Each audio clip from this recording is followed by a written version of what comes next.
A beast lies in a riverbed. He is confident when the waters run against his mouth, and he has no fear of turbulent waters. You can't take him by his eyes or pull his nose with a snare. This behemoth is no chaos monster, but he does sow chaos in the riverways of Africa. The hippopotamus seems like a rotund herbivore that only threatens the grass. But he's really a mighty mammal to be feared and respected. But being imposing is one way to rise above the food chain in life, death, and taxonomy.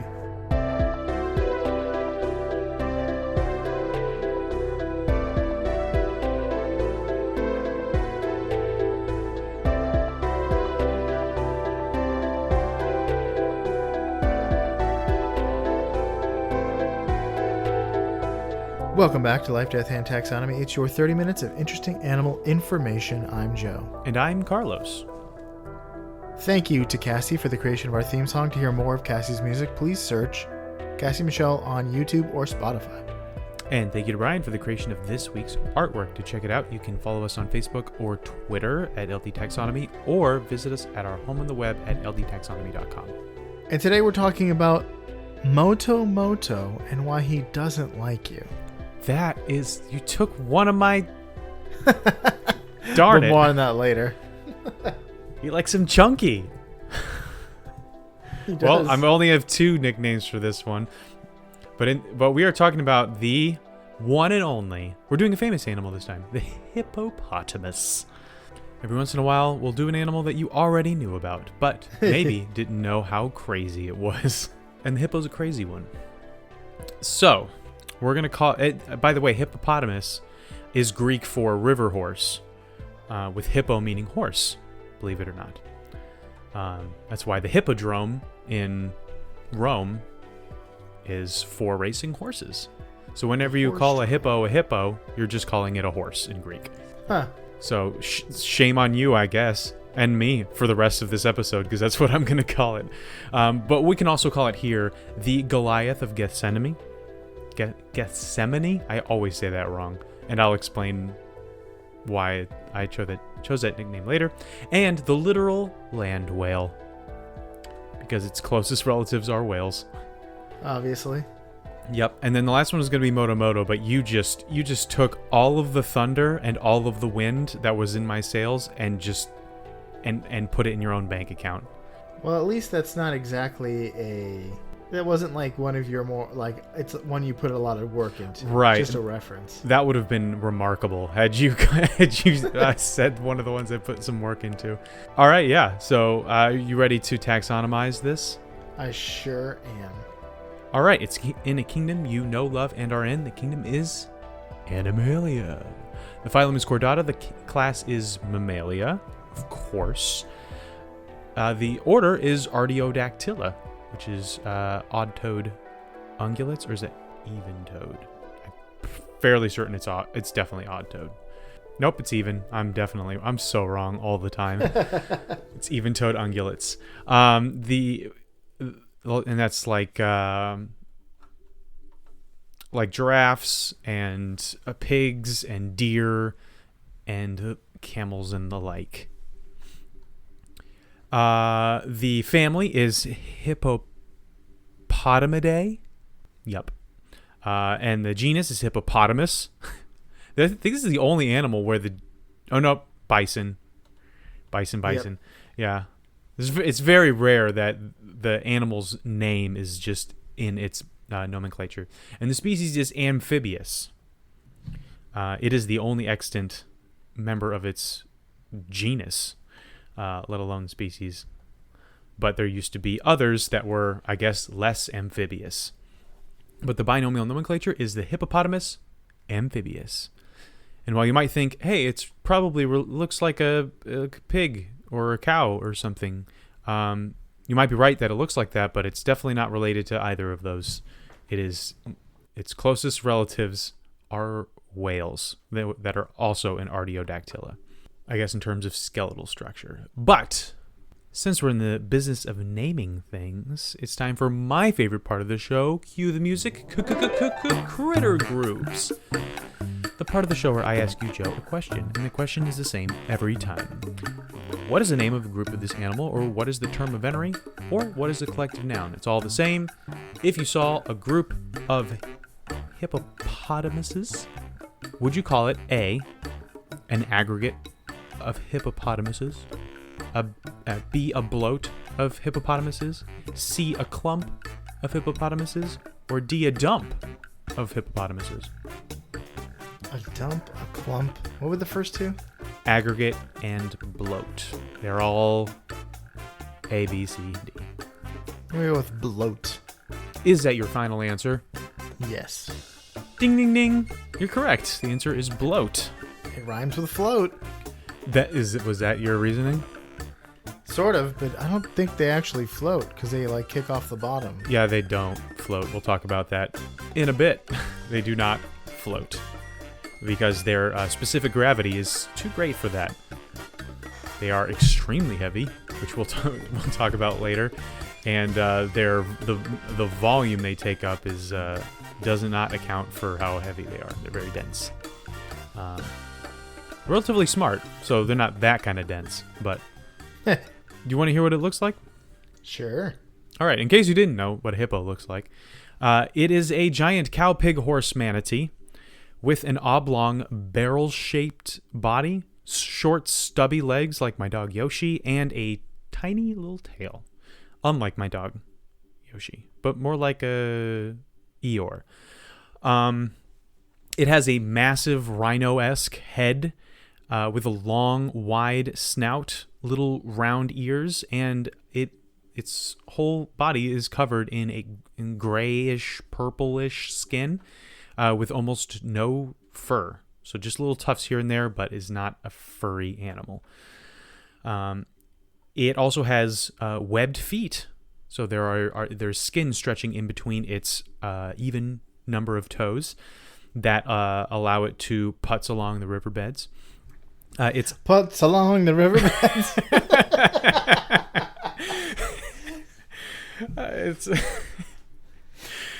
But she's not like rowing down swiftly. It's just kind of like like a lazy river. Yeah, it's like a lazy river. She's in an inner tube. And that's where the song ends because it's just so lazy. The hippo's eyes, ears, and nostrils are on the top of its head so that it can hear, see, and breathe while keeping most of its body submerged, kind of like a crocodile has. It has possibly one of the largest mouths in the animal kingdom relative to its size. And that mouth is filled with molars to specifically chew what it likes to eat, which is grass. But it also has, near the front of its mouth, a bunch of huge canines and incisors that can get as long as 1 foot 8 inches long. It's huge. Canine crunchies. It's like a medieval dagger. And those are used to fight off potential predators or other males. So they're weapons of war. They don't use them to eat. And the teeth sharpen as they grind together in the hippo's mouth. The hippo also, to that effect, has one of the strongest bites in the animal kingdom at 1,800 psi, pounds per square inch. And to put that in reference, the lion has 650, so that's like a third of the bite strength of the hippo. The hyena has 1,100. So we've already talked about how strong the hyena's bite strength is. And then the crocodile is as always, is the absolute champion at 3,700. But it still puts the hippo up there in like the top, I think, 10 strongest bites in the animal kingdom. Plus the size and weapons that it's working with that bite strength. Yeah, it just does a lot of damage. It can cover a lot of ground with that PSI. Yeah, you might prefer a hyena at that point. It'll crunch whatever it's crunching. Well, it'll crunch a lot less. The hyena has less PSI. Oh. And less that it can actually bite with one bite. So the hippo just snap you in half. So yeah, hyena all the way. Give me that. Except you're probably I'm all on board. You're full hyena goring. But as long as it's just one. If you have to deal with a pack of hyenas, then it becomes a lot worse. I think, but I guess it's up to your personal preference what you'd rather be gored by. I don't want to yoke anyone's yak. But I did mention that this is a heavy boy. Moto Moto is a heavy boy. He likes him chunky. And girl, you huge. Oh, wow. That's Madagascar 2 is one of Bibby's favorite animated movies, so we end up watching it a lot. I think we mentioned that on the show. I've never seen it. It's pretty good. I think it's funnier than the first one because they really lean into King Julian, and he doesn't overstay his welcome. Like they don't overkill his character. He's just funny. Wow. What a choice. Did I? But have I convinced you? No. When you said it heavily leans into King Julian, that made me like it. Like I was less interested. Really? Although it's my favorite part of Madagascar. Although 1. there's no character on Madagascar that you could have said it's all about them, and I would have been like, oh yeah, I'm on board. Oh, it's definitely not all about Julian, but he has more screen time. But he makes it, I think. And you are subjected to a lot less of Chris Rock screaming in your ear. I like that. But I just watched Osmosis Jones again, so that was a lot of Chris Rock screaming in my ear. Anyway, this is a heavy boy. How heavy is it, Joe? Good question. Let's talk about that. I didn't know that you were dropping hints. Hippopotamus hints. Hippopotamus. Hintopotamuses. Yeah, there you go. Living in the hinterlands. Well, welcome to the Beloved Measure Up segment, the official listener's favorite part of the show. The part of the show when we present the animal size and dimensions in relatable terms through a quiz that's fun for the whole family. It's also part of the show that's introduced by you when you send in an audio of yourself saying, singing, or chittering the words measure up into ldtaxonomy@gmail.com. We don't have a new measure up intro. No. But that means we get to hear from an animal, and Carlos has to guess what it is. I had to pull that up, but I didn't even use it. It's just a security wall of text at this point. It's boilerplate language. Yeah. It's like the doxology. I don't need to read that. I know it. I got it. There's only like 7 words in it, so it's all locked in here. Steel trap. But without further ado, the listener's favorite part of the show.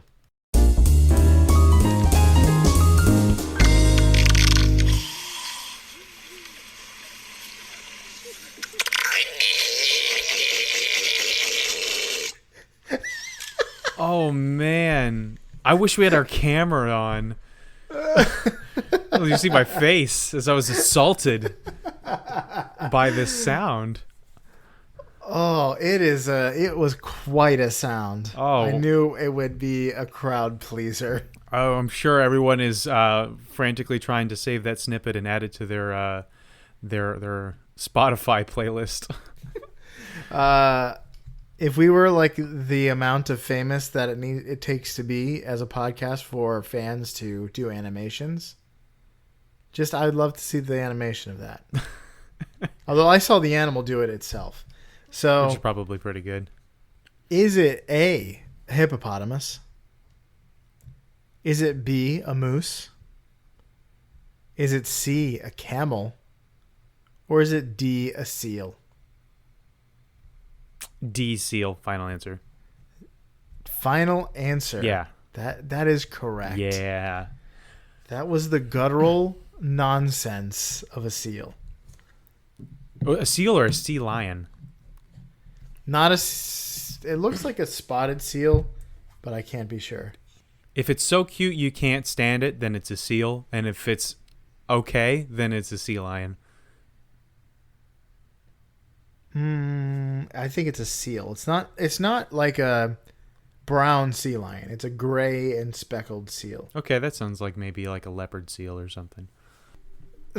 Somebody typed in Taco Bell, another satisfied customer. Somebody in the YouTube comments. That does sound like someone dealing with Taco Bell pains. I love Taco Bell. Ladies and gentlemen, Joey is experiencing one of the very rare times that you can go into the YouTube comments section and enjoy yourself. Yeah. No, but I can't read any of these comments. They're unsavory. Like Taco Bell. Let's talk length. They have a lot to do with Taco Bell and its consequences and bodily functions. Yes. The length of them is 2.9 to 5.05 meters, or 9.5 to 16.6 feet. So we're going with the upper end of average, and that's 16.6. Okay. How many hippos go into the highest? Into the height. Man, I could not type when I was typing this. How many hippos go into the height of Mount Tahat, the tallest mountain in Algeria? Huh. No idea. Well, here's a hint. No idea. The old city Hippo Regius was located in modern-day Algeria. It was where St. Augustine of Hippo was bishop until he died during a Vandal siege on the city. The Vandals sieged the city. He didn't die by the sword. He died by probably starvation or stress or heart failure or something.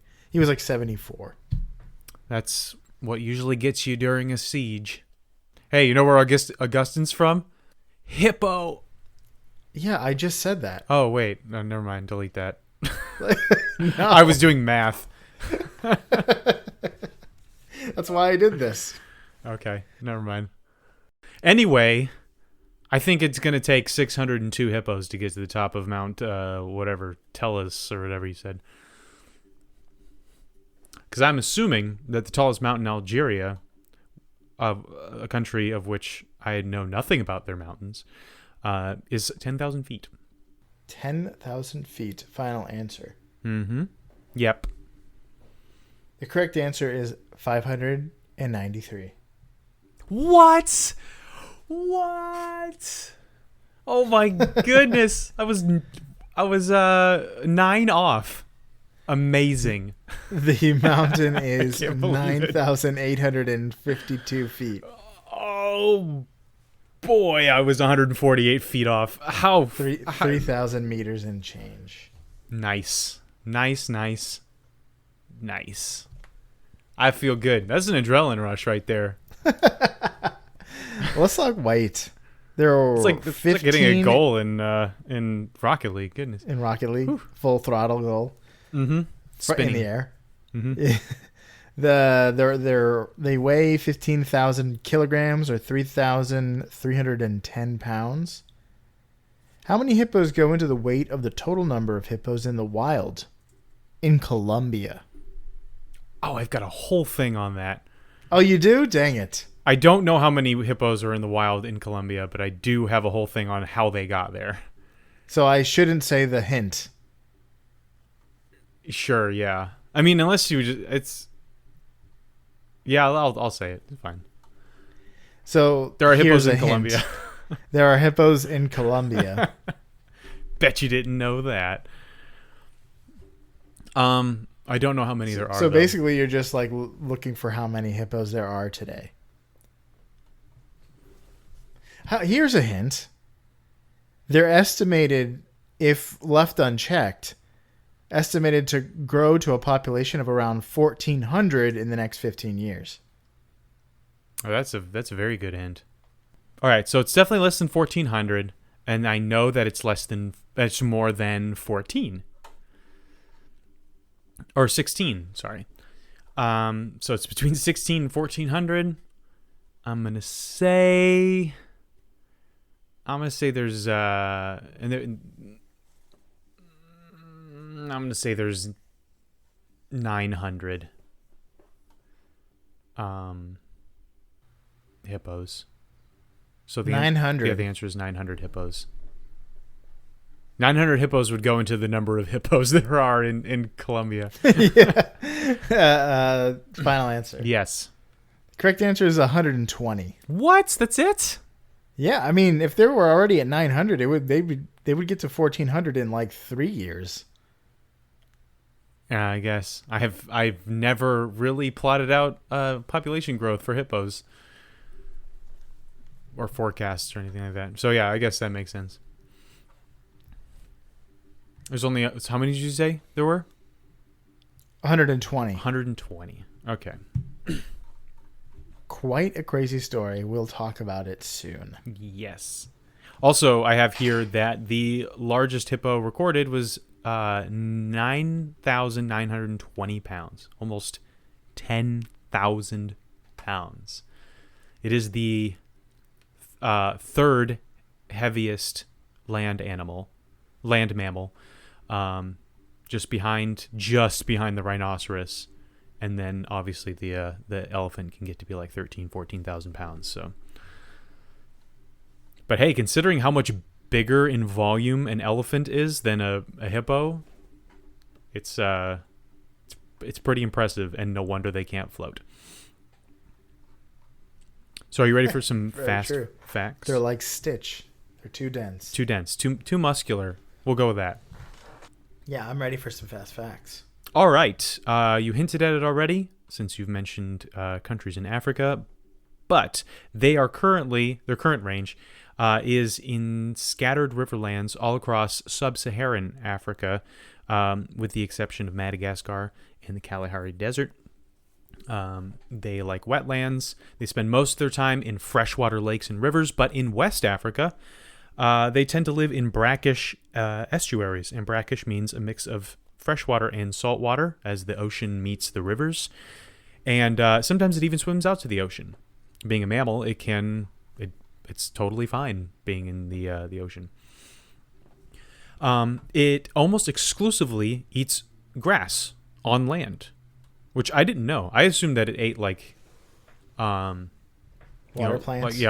Aquatic plants, but it will if in some cases, but it definitely does not make up most of its diet. It will go on land to feed, and it'll pretty much eat any plants you do put in front of it, and it'll also eat carrion and occasionally be cannibalistic. Although it is not meant to eat meat, its stomach. And we've talked a lot about the digestive systems of animals, whether or not they're built to eat meat, like the panda, or plants, like the cow. And the hippo's digestive system, its three-chambered stomach, is very similar to the cow's. In fact, it's a pseudo-ruminant, so it does have that three-chambered stomach, but it does not chew the cud, meaning it doesn't eat the food into one chamber of the stomach, then regurgitate it back into the mouth to chew it again for easier digestion, like cows do, and deer and stuff like that. So pseudo-ruminant. And despite having webbed feet, like I mentioned earlier, and spending a ton of its time in the water, it is not a very good swimmer. And like we've mentioned several times, it cannot float. So when it gets in the water, it spends its time kind of walking along the bottom of the river or lake where it is, and sometimes it stands up on its hind legs in the water to have its face and above the water, kind of like a crocodile. That might be why their feet are webbed, because if you've got two of them floating in front of you and you're standing on your hind legs, you could probably gain some stability with some webbed flaps. Yeah, and plus just being able to walk along. If they're still swimming when they move along the they're like tippy toeing. Yeah, but it helps to have webbed feet for sure. They can hold their breath for up to 5 minutes, which I thought they could hold their breath for a lot longer.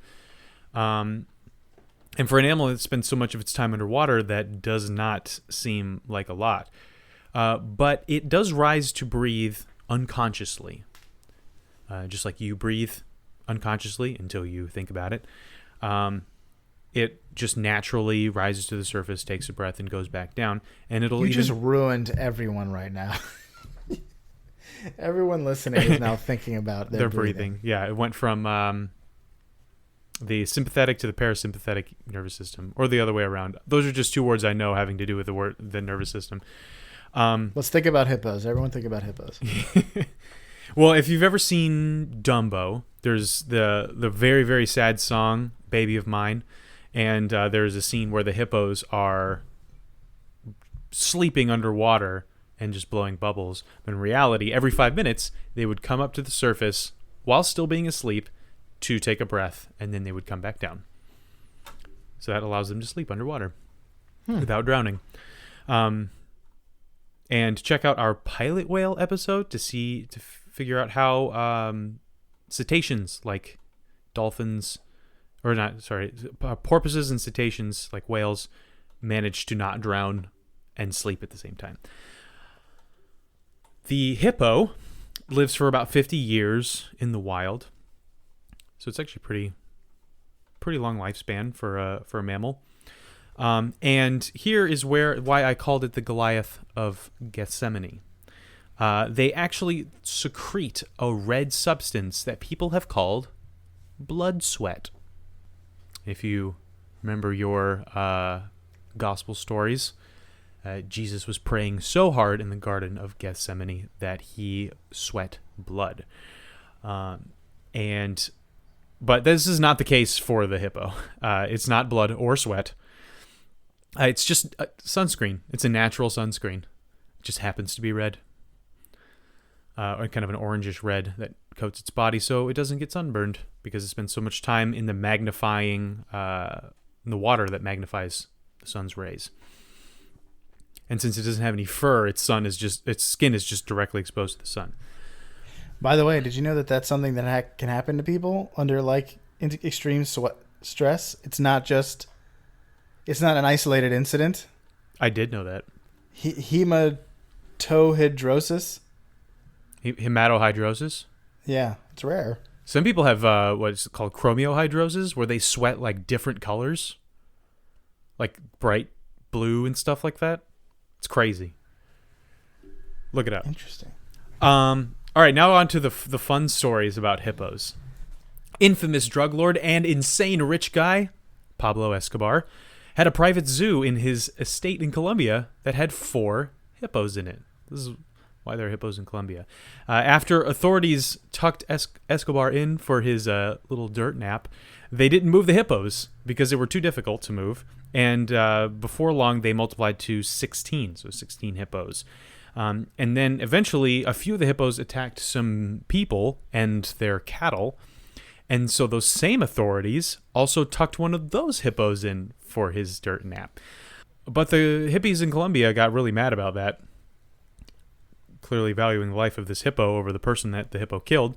And the ecology of the ecosystem around. Like, stop killing this invasive, massive killing machine that wasn't supposed to be here and is only here because one of the worst people in history has managed to bring it over. So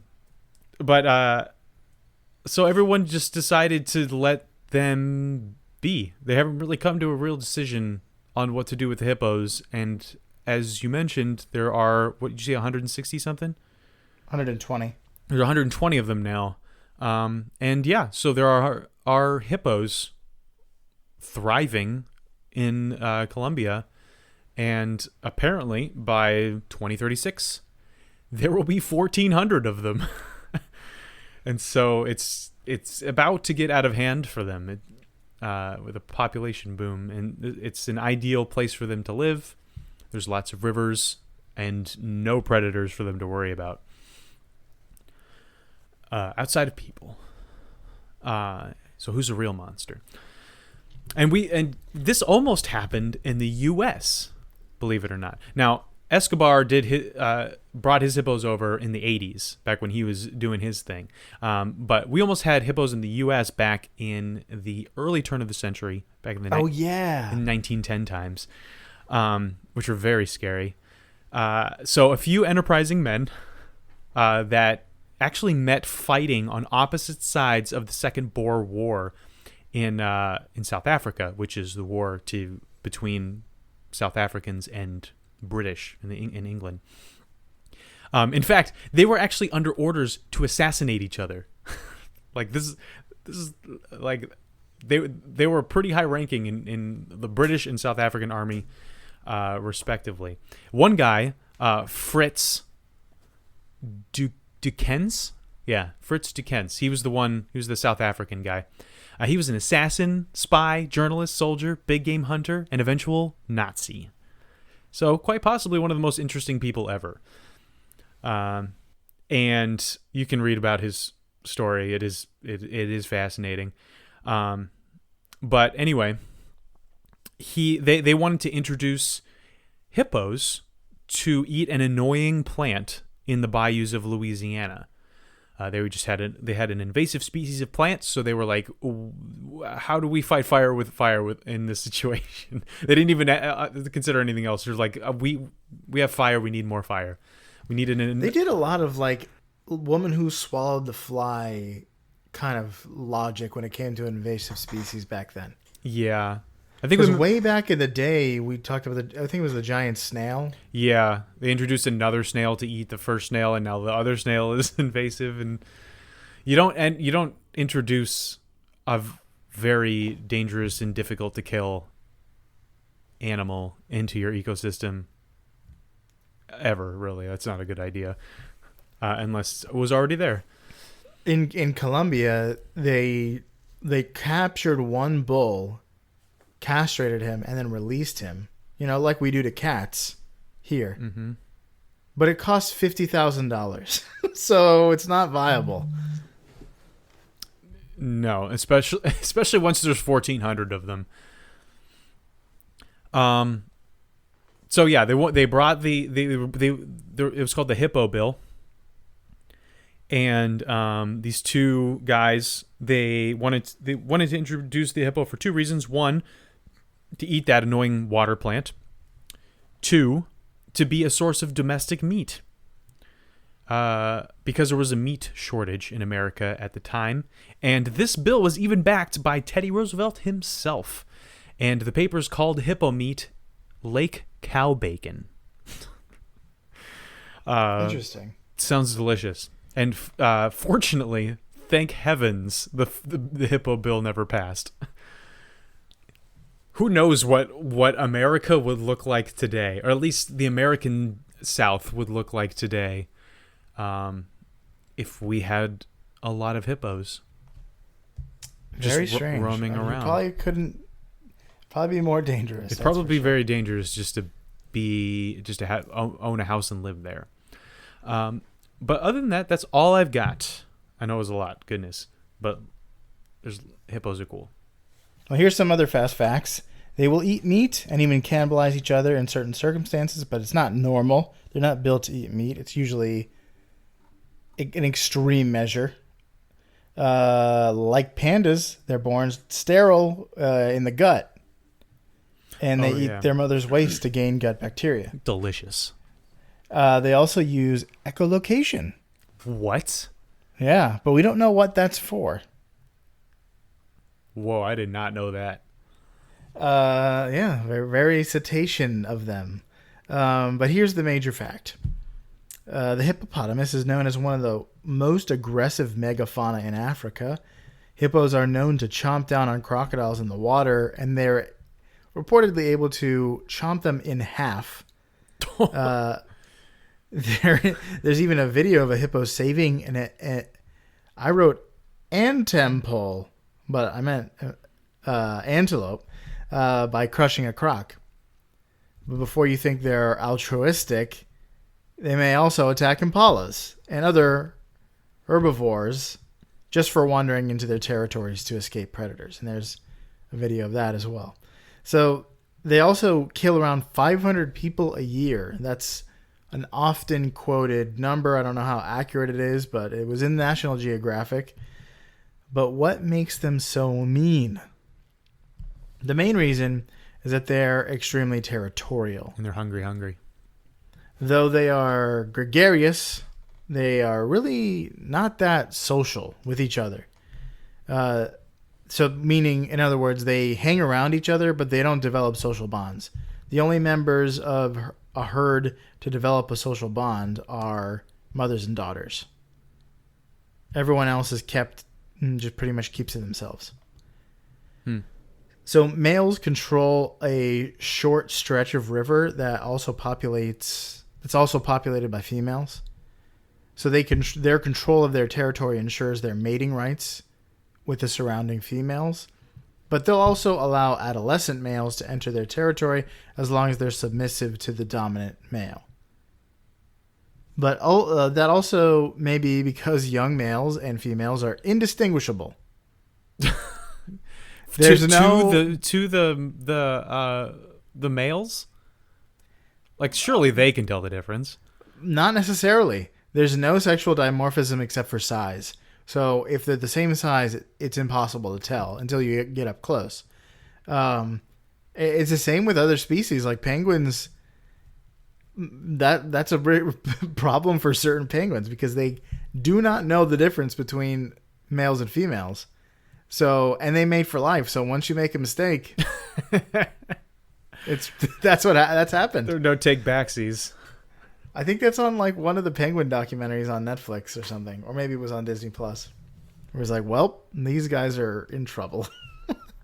Definitely not the one on Disney Plus. Male aggression comes from fierce defense of their territory. There seems to be no partiality when it comes to species. Females aren't above aggression either. They'll charge and chomp anything that seems to threaten their calves. I saw a video once of like a baby going around crocodiles and sniffing them and like tugging at their tails and stuff. And the crocodiles didn't do anything. The voiceover of the video was like, because the, billion-ton mom is right in the water and the crocodiles are taking that into consideration. It's like, probably not. Probably their primordial lizard brains are in Basque mode and they can't be bothered.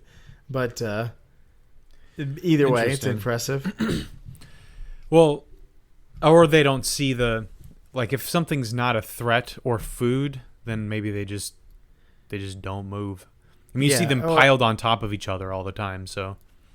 Crocodilians are notoriously lazy and not aggressive when they're basking. If they're in the water, they're dangerous. Although our saltwater crocodile episode, we talked about how Nile crocodile. Oh, is it Nile crocodile? They can sometimes attack from the bushes, which is insane. Yeah, there's no stopping them. Which I'm surprised that they are regularly killed by hippos. I would think that at least they could put up a decent fight, but I guess if a hippo gets a hold of their midsection, there's nothing the crocodile can do.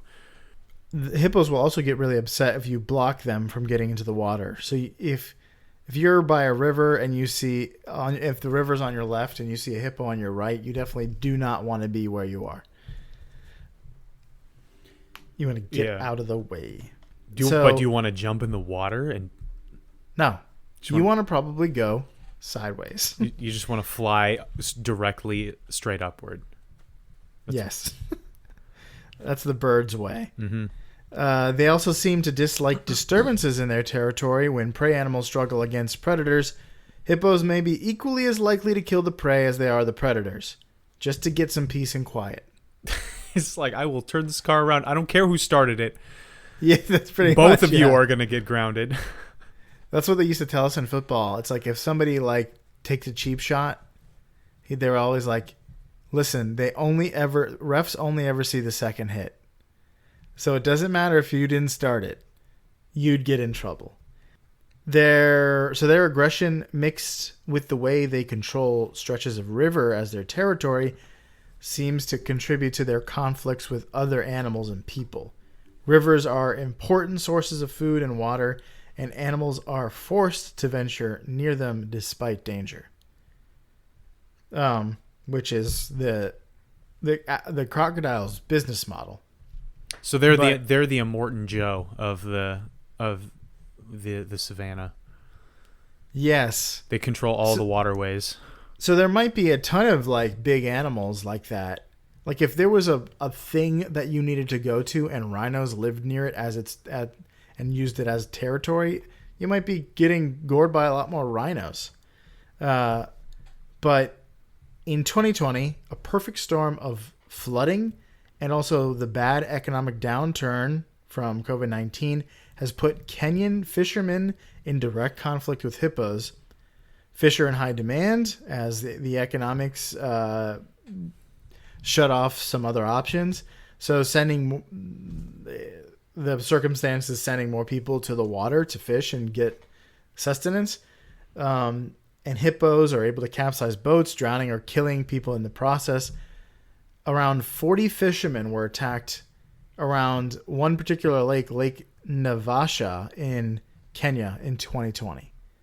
Bad time to be a fisherman in Kenya. How terrifying would that be to have your boat knocked over by a hippo and then just to know you're done for?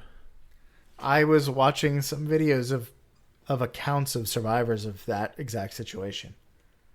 One guy who was half swallowed head first by a hippo, then spit out, grabbed again, and it was half swallowed legs first. And they said he came out with something like dozens of major bites. It's wow. Yeah, he must have been pulverized. Goodness. He survived. Horrifying. No joke. That's all I got. It's like, would it be? It obviously would be a little scarier if they were hunting you, but it's like they just want you out of their territory. Yeah. But yeah, that's why the hippo has the reputation as being having the highest annual kill count for animals outside of disease-carrying animals. Yeah, mammals, pretty much. Definitely mammals. Yeah. I'm surprised it's not the Nile crocodile. But it's just the fact that the hippos spend so much time on land, their increased aggression, and just how like what you said, the people are and other animals are forced to come to rivers as a source of lots of things, that it's just a huge problem. So if there's ever a hippo bill that's, I don't care what side of the political spectrum you fall on, vote no against the hippo bill. Yeah, we don't like to get political. No. But we're going to take a stance against the hippo bill. Yes, definitely anti having hippos here in the U.S. Roam free. I'm totally fine with them being in the zoo, as long as they stay there. But no wild hippos, please. Do it for the children. So for you out there in Podcastia, that was the hippopotamus. So wear sunscreen, eat your leafy greens, and never give up without a fight, like the hippo here in Life, Death, and Taxonomy.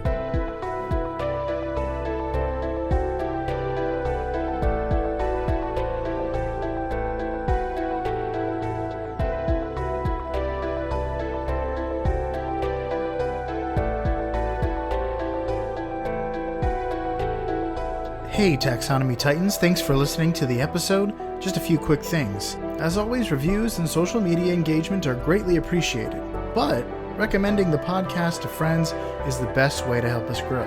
If you'd like some LDT flavored merch, check out teespring.com/stores/taxonomy-tees. That's it. Thanks for listening all the way to the end.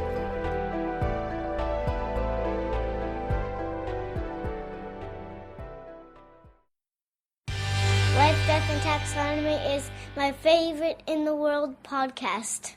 There's